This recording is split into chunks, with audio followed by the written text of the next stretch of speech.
Okay, we're going to be doing section 2.6 on the absolute value function.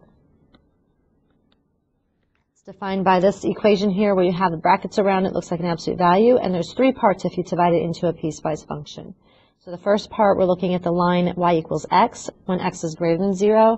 That's the line that starts at 0, 0 and has a slope of 1. When x equals 0, y equals 0, that's the vertex point right in the middle. And then all those values that were down here in the negative section, we're going to flip it up to be positive, so it equals the line y equals negative x for all the values when x is negative. So that looks like a slope of negative 1 going down.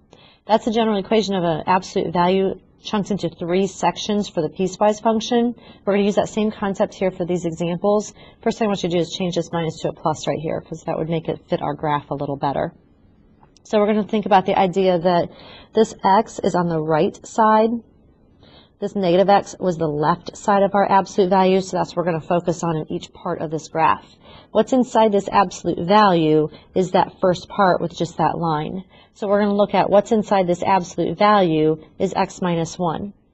So we're going to look at that being greater than 0. We're going to look at that when it equals 0. And then we're going to look at it when it's less than 0.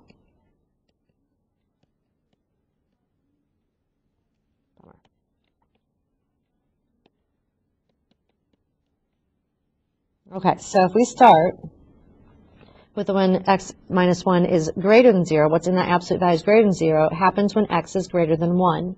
That's like the right side of our absolute value function, that right arm. So if we take this function and we just look at when the absolute value is positive, we're looking at just dropping the absolute values and looking at this like a line. So when we solve this down, we get negative 3x plus 3 when you distribute, plus 4, and that's the line at negative 3x plus 7. So if we graphed that entire line, we would start at the y-intercept of 7, and then you go down 3, right 1, down 3, right 1, etc.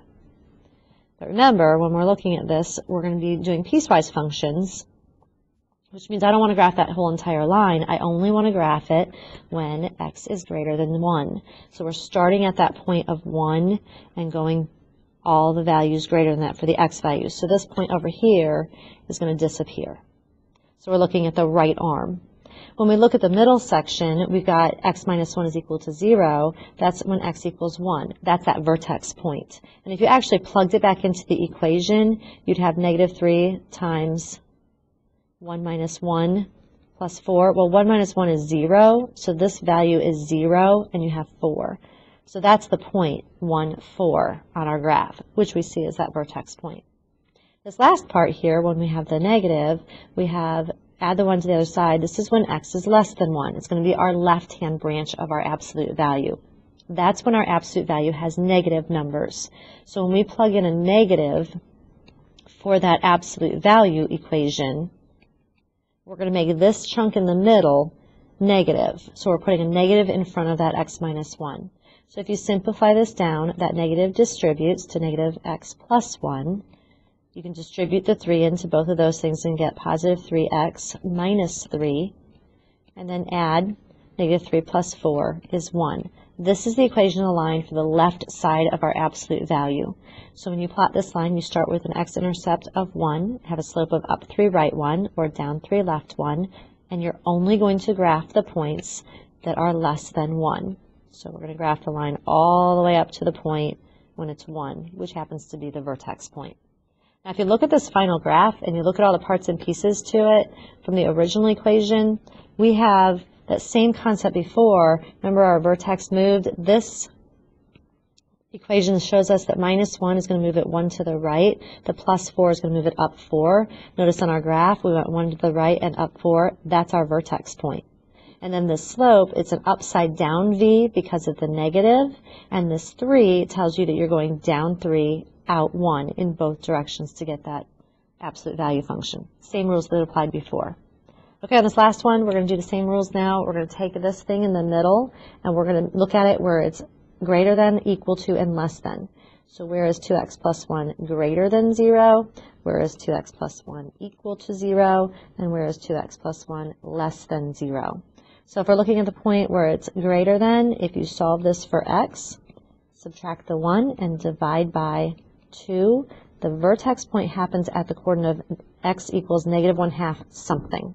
So if you plug negative 1/2 back into that graph, you'll see where it equals.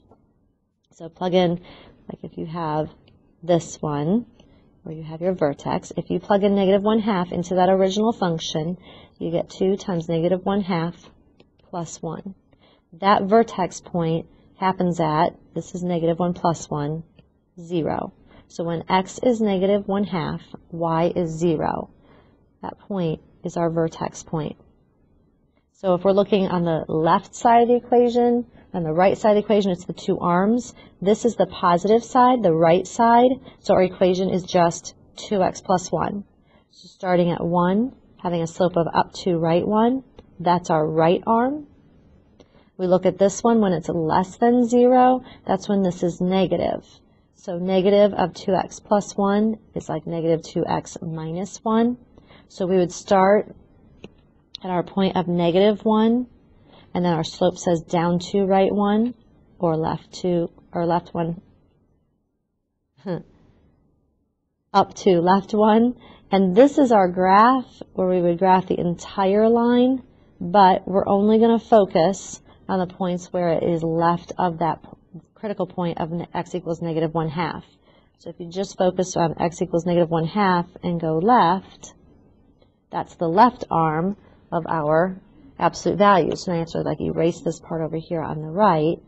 So we're just left with the absolute value part. And that's it.